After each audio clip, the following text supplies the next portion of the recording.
niliyokuwa naifanya kabla sijawa mbunge wa bunge hili la Jamhuri ya Muungano wa Tanzania. Kwanza kabisa naomba kuwapongeza viongozi wote ambao wanaiongoza wizara hii, akiwemo waziri ndugu yangu Paul Makonda. Sina mashaka hata kidogo na uwezo wa Paul Makonda, na nampongeza Rais wa Jamhuri ya Muungano wa Tanzania kwa kumpa nafasi Makonda katika wizara hii inahusiana na michezo, kwa sababu michezo anaijua, na uhakika 100% wizara hii ndio itakuwa wizara bora kuliko wizara zote ambazo zimetangulia huko nyuma.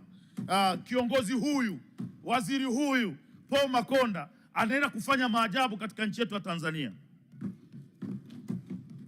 Yapo mambo machache ambayo na mimi nitampa ili aende nayo yaweze kusaidia na kuboresha kazi anayoenda kuifanya. Jambo la kwanza kuhusiana na muziki na wasanii. Mheshimiwa Mwenyekiti, wasanii wa nchi hii ya Tanzania ni wasanii ambao wanakusanya pesa kidogo sana za mirabaha kuliko zile ambazo walistahili kupata. Sehemu nyingi ambazo walipaswa kupata pesa hawazipati kwa sababu wizara kupitia watu ambao wanafanya makusanyo hawafikii hayo maeneo na zile pesa zinapotea bure, na hii imepelekea wasanii wamekuwa na hali mbaya sana kiuchumi. Leo hii nikwambia tu Mheshimiwa Waziri, leo hii umetangaza mikopo kwa wasanii. Ukienda kuchungulia pale utagundua kuna wasanii wengi ulitegemea wataenda kuchukua mikopo, lakini wamekosa kwa sababu baadhi ya vigezo wameshindwa kutimiza, ikiwemo nyumba. Mimi nimepata milioni 200, lakini nimeweka gorofa. Taarifa. Nimeweka gorofa langu. Taarifa Mwenyekiti. Mheshimiwa Clayton Chiponda, kuna taarifa kutoka kwa Mheshimiwa Hadija Taya. Nataka nimpe taarifa mzungumzaji kwa ushahidi kabisa. Hata mimi kwa muda wote nilokaa hapa bungeni sijapokea mrabaha wangu. Kwa hiyo anachokizungumza ni sahihi kabisa, na tungeomba Mheshimiwa Waziri alisisitizie katika hilo katika bajeti hii. Nashukuru sana. Mheshimiwa, nilidie muda. Mheshimiwa Clayton Chiponda, unaipokea taarifa hiyo? Nimeipokea taarifa ya dada yangu Keisha. Tunapokuwa tunatetea haki na pesa za wasanii, kwa pamoja tunakuwa tunapiga kolabo, sio mbaya. Mheshimiwa Mwenyekiti, wasanii wa nchi hii walipaswa kuwa matajiri sana, kwa sababu Kiswahili kinasikika sehemu nyingi sasa hivi duniani. Lakini ukiangalia kiuhalisia, sehemu nyingi ambazo walipaswa kupata pesa, maskini ya Mungu, hawapati pesa zao, na hicho kidogo kinacholetwa namna kinavyokatwa. Maana nasikia sasa hivi hawakusanyi tena wale maafisa wa serikali. Kuna wakala ambaye anakusanya na yeye anakata pasenti yake kisha analeta serikalini. Baada ya hapo kidogo kinachogawiwa kwa wasanii hao wanashindwa kujikimu, na ndio maana vigezo vilivyowekwa na mabenki vimeshindwa kuwapa nafasi wao kuweza kukopa. Naomba sana Mheshimiwa Waziri, ukipata muda kaa na wale top 5 au top 10 ya wasanii wa nchi ya Tanzania. 100% wamesaini mikataba ya kujilipua. Mikataba yao hata ikitokea ugomvi kati yao wao na yule mtu ambaye wamesaini naye, huwezi kuuingilia hapa Tanzania, inabidi uende Mauritius. Wamejilipua, wamewekewa sharti gumu, wakawekewa hela mbele, wamesaini. Kwa hiyo ukitokea mgogoro kati ya msanii na mtu anayesambaza ngoma zao na nyimbo zao, wamekubaliana kwamba ugomvi huo uende ukaamuliwe Mauritius. Tanzania utapita juu utaangalia, lakini utaugusa huo mkataba. Kwa kaa nao wote, wasanii wote top 10, unadhani unawajua, wakina Diamond Platinum, Alikiba, Harmonize na kaa nao, watakupa hiyo siri. Naomba ukae nao uone namna ya kuweza kuwasaidia wasanii wetu ili waache. Unakuta msanii anaomba na wakati walikuwa na nafasi ya kuweza kupata pesa nyingi katika nchi yetu ya Tanzania. Lakini kingine nimeona katika bajeti hii mmegusia swala la singeli.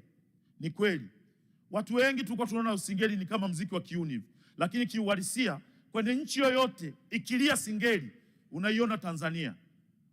Kwa hiyo tumegoma, mwisho wa siku tukubaliane na kwamba singeli inaenda kututambulisha kama mziki wetu wa Tanzania kimataifa.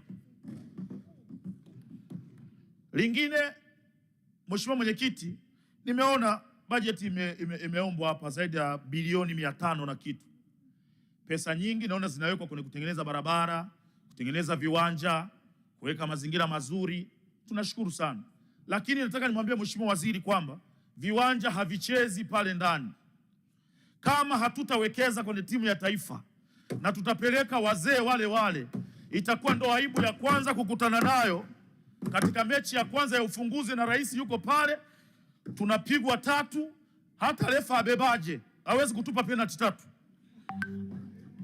Kwa hiyo nataka nikupe ushauri Mheshimiwa Waziri, bado muda tunao, twende tukatafute vijana, na hata ukitaka sisi hapo tuko wabunge wenzako, tutakusaidia kwenye engo moja.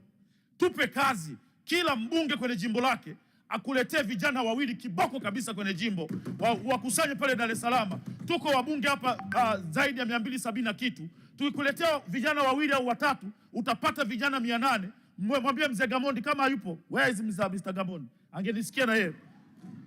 Mkusanyie vijana 800 pale, mwambie katika hawa vijana 800 ambao nimewaleta kutoka kwenye kila jimbo, naomba upate wachezaji 25 ambao wataenda kushambulia pale. Vinginevyo ukipeleka wazee, ndo utaona namna ambavyo unaenda kupata aibu mbele ya Mheshimiwa Rais. Ndugu yangu, na mimi wewe ni jamaa yangu, lazima nisimame na wewe, tutaaibika wote pamoja.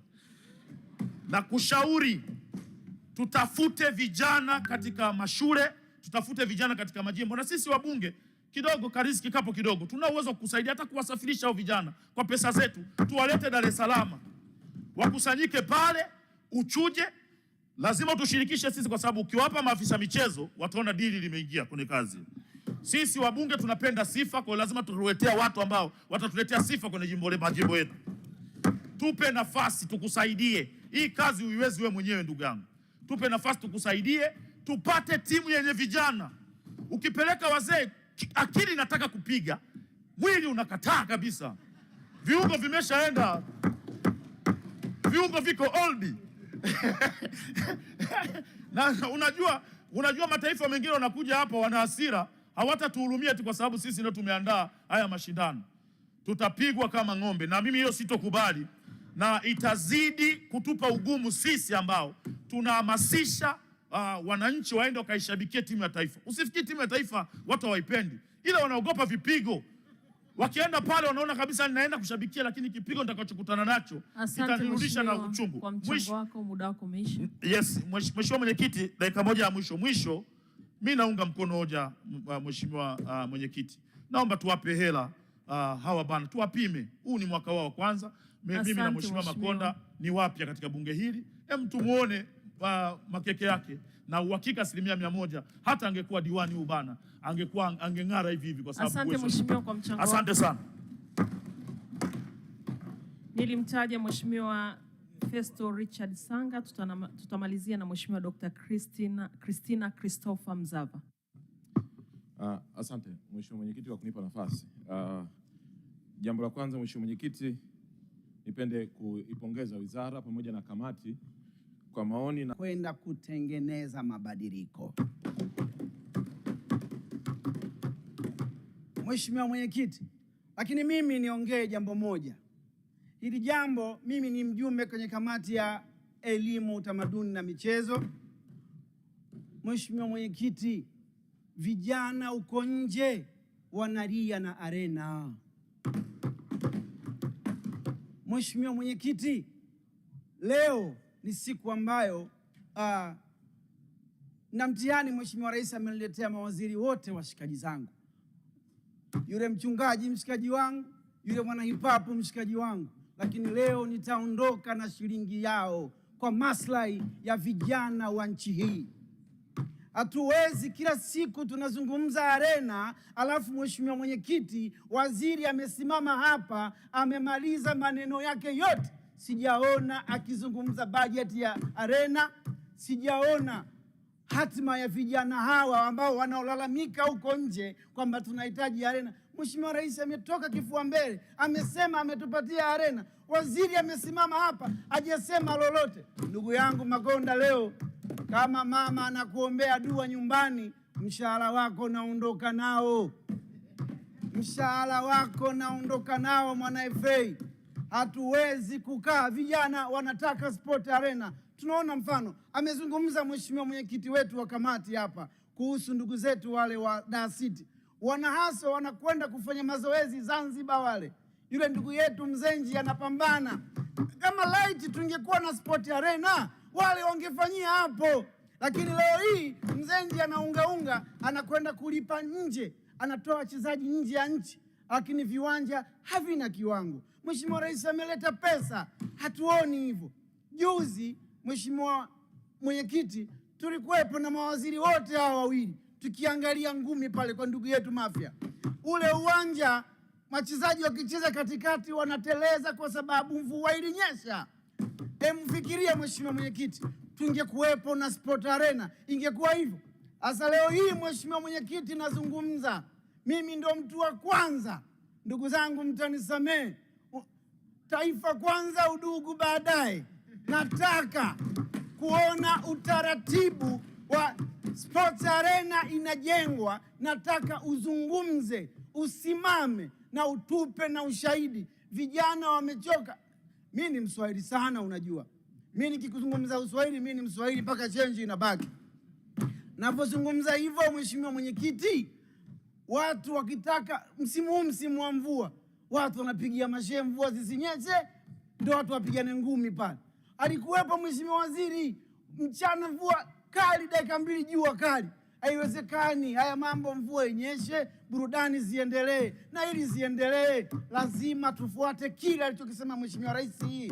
Mheshimiwa Rais ametoka huko Korea, ametuletea pesa. Tunajua, sisi tunafahamu. Mwezi mmoja uliopita kuna mtu aliuliza huko swali, Mheshimiwa waziri naye akaelezea pesa. Tunajua ipo more than 400 billions tumeletewa kwa ajili ya sports arena. Mheshimiwa waziri, hii pesa hujaizungumza, unaipeleka wapi? Unataka iende wapi? Sasa mimi siwezi kuwa mkaguzi wa mahesabu ya kiserikali nikawa nataka kuzuia airline. No, la hasha. Mimi nazuia mshahara wako leo. Leo jua wazi, Mama Maria huko nyumbani, Mama Malika huko nyumbani, mjue wazi leo hapa wanaume zenu wanaondoka bila mshahara. Mimi naondoka na mshahara yenu kwa maslahi ya vijana wa nchi hii. Hatuwezi kuwa tunazungumzia bajeti ya michezo kila siku. Mimi najua watu wengi watazungumzia kuhusu hapa AFCON, lakini mimi nisipozungumzia kuhusu sports arena, nyinyi mtasahau. Kaeni mkijua leo mshahara mpati.